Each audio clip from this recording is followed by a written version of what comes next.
Hey everybody, welcome to the real United States, and it's harvest time.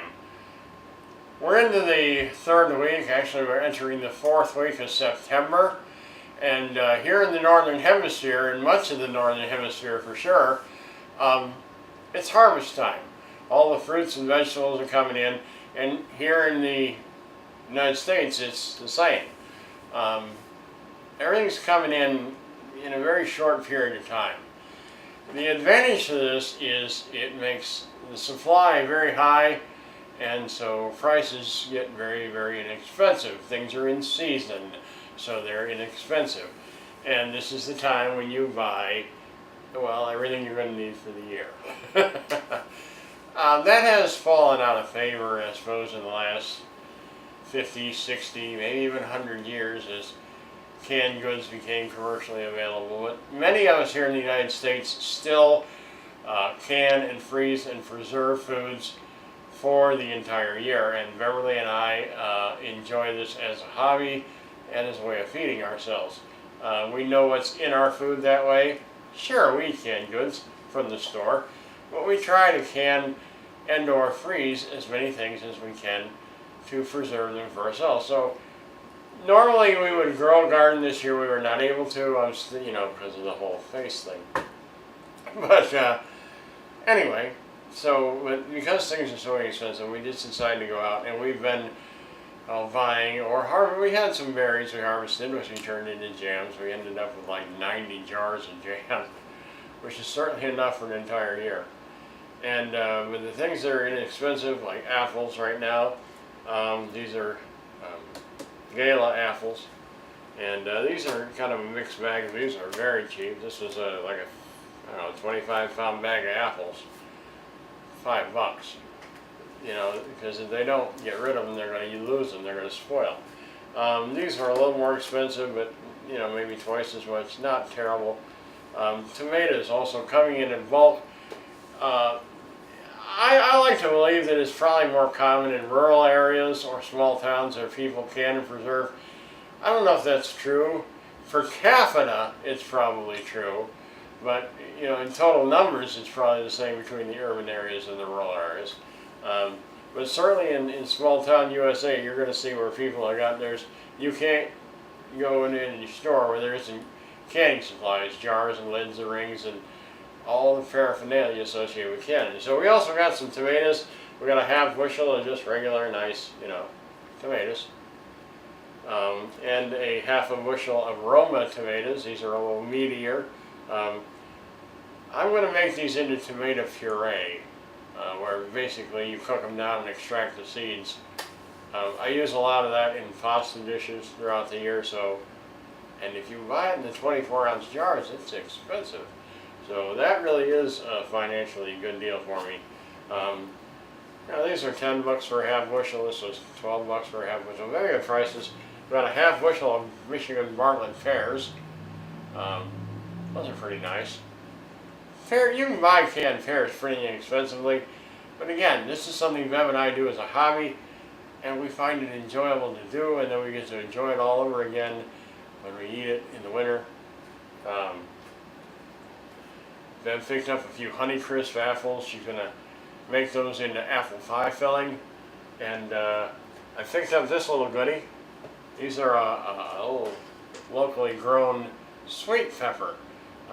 They may look like a hot pepper, but they're not. That's a sweet pepper. And this is kind of like a pimento, really. But I think this is akin to the peppers that are used for making paprika. Not sure it's the same one, but it's definitely a relative of it. Anyway, I got these for making a sauce kind of like thing called fifarad. I'll put that on the screen here. And I'm pronouncing it with the Spanish vowels instead of fifarad. It's fifarad. And this is a key ingredient when we make ratatouille. And as it happens, we have a lot of zucchini, and elsewhere in the house there's eggplant, and well, I'll show you the onions in a minute, because this is nowhere near all the produce in the house. But we do make ratatouille. I've got frozen peppers already in the freezer, which is another of the constituent components that you put in ratatouille. So, but like I said, this is nowhere near. And Bev and I have already been at this for a while, putting up, pickled green beans, dill pickled green beans, and canned tomatoes and canned tomato puree, and you name it. Autumn is one of those times where you just get the urge to do this, whether you need to or not, is immaterial. It's fun to do and it's fun to have. So that's the summer squash, what I've got left right at the moment. Let's take a look at the fall squash, shall we? So this is our winter squash and pumpkins. This is the room adjacent to the kitchen, and pumpkin colored, you notice. I'm glad I don't have my orange shirt on today or I disappear. Anyway, it's possible, it's just possible that Bev and I may have gone around the bend this year and gone just a little overboard on some of our winter squashes and pumpkins, but we've been enjoying them so much, and they're plentiful and they're cheap. These, for example, this size here, here, were only $1 a piece. Some of these bigger ones like this were $2. These are very inexpensive here in the United States this time of year. Late September, early October, these are very, very cheap. This biggest one here was actually only $3. It was $2.99 for this big pumpkin. And I got that mostly for display. We will end up eventually roasting it and eating it. Of course, we had to have some little cuties, little 50 centers. These are mostly for display. Again, they will get eaten, but some of this is for display. You're like, how much pumpkin pie can you eat? Well, I really don't. We don't eat a great deal of pumpkin pie, although I do make pumpkin pies from my mother-in-law's recipe, Beverly's mother, recipe that we've been making for years, and I do eat a fair amount of pumpkin pie. However, I have started making pumpkin mousse, which I will do an episode about here soon, and that is extremely delicious. And so we wanted a lot of pumpkin for that. We also use both pumpkin and squash in soups and breads and all kinds of different dishes, both sweet and savory. These here are not pumpkins. This is actually another squash. This is a red Hubbard squash. Now, I was raised on the big gray Hubbard squashes, which I don't know, it's an acquired taste. I never really cared that much for them. It's a very, very distinct taste. When you taste gray Hubbard, you know you're eating Hubbard squash. These red Hubbards I've never had. So these also were $1. That squash was $1, and there's got to be 10 helpings of squash in there. So we were told that these tasted different than the gray Hubbards and that they were very, very sweet and nice. So we're going to try them. I'm going to roast one and see what it's like. I'm going to do that tonight. And of course, if you get down below, we have our butternut squash, which is the real workhorse of the winter squashes for us. We love these. They're very sweet, very flavorful, but just full of natural sugars. You roast these and you put some butter and salt on them, eat them, that's it. I also sometimes slice them and grill them on a grill pan. You get those nice hash marks, a little butter, a little salt, wonderful. They make great soups, they make great pies. I did an episode about that, I think 2 years ago, where we use those for pies and all the same things you would use pumpkin for. You don't need to leave me a comment telling me that canned pumpkin isn't really pumpkin. I heard the whole story. I know the genus species names, I understand.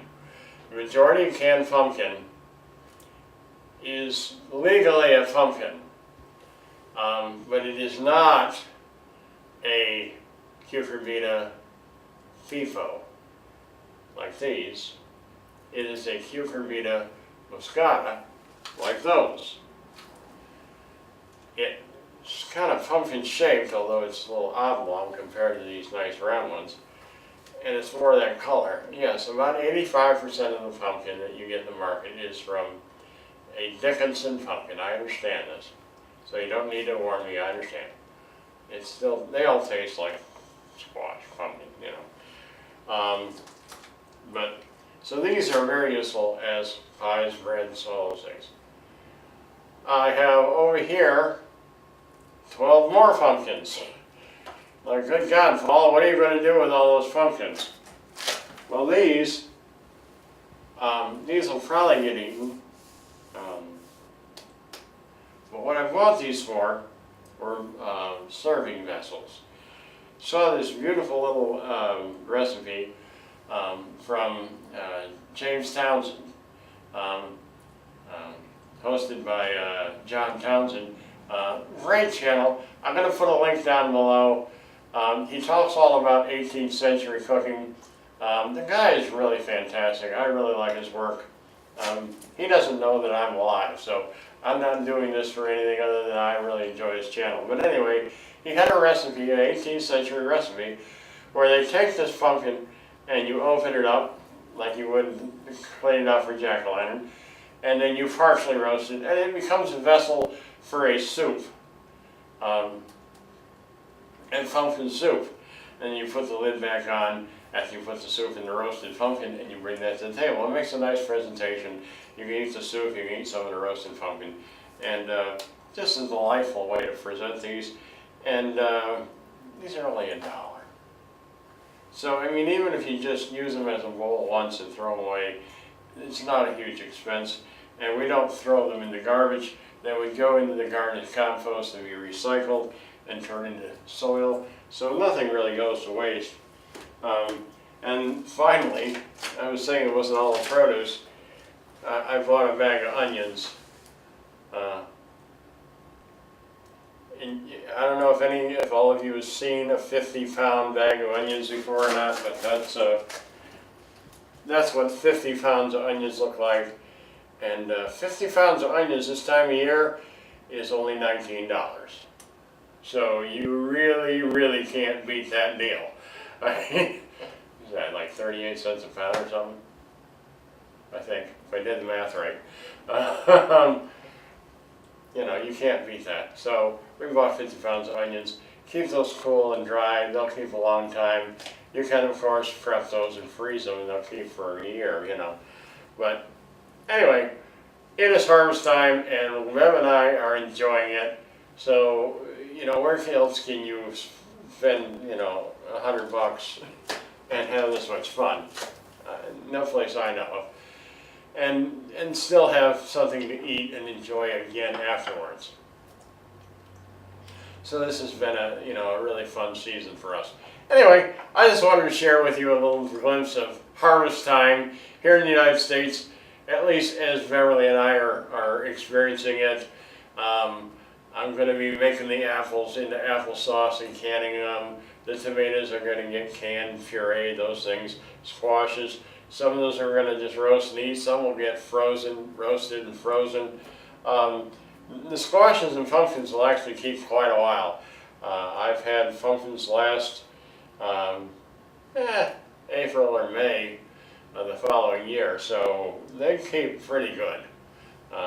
We're going to try and see how many we can keep, but some of them obviously will get processed and frozen. So anyway, I hope you enjoyed this view of our harvest time here. And yeah, questions or comments, leave in the comment section below. Maybe you want to tell me about your canning adventure or whatever. I'd certainly love to hear it. I love hearing from all of you. I try to get back to everybody I can. If you're new here, hey, welcome. And please consider clicking subscribe to come along for the adventure, because we got lots more to show you. And as always, folks, thank you for watching.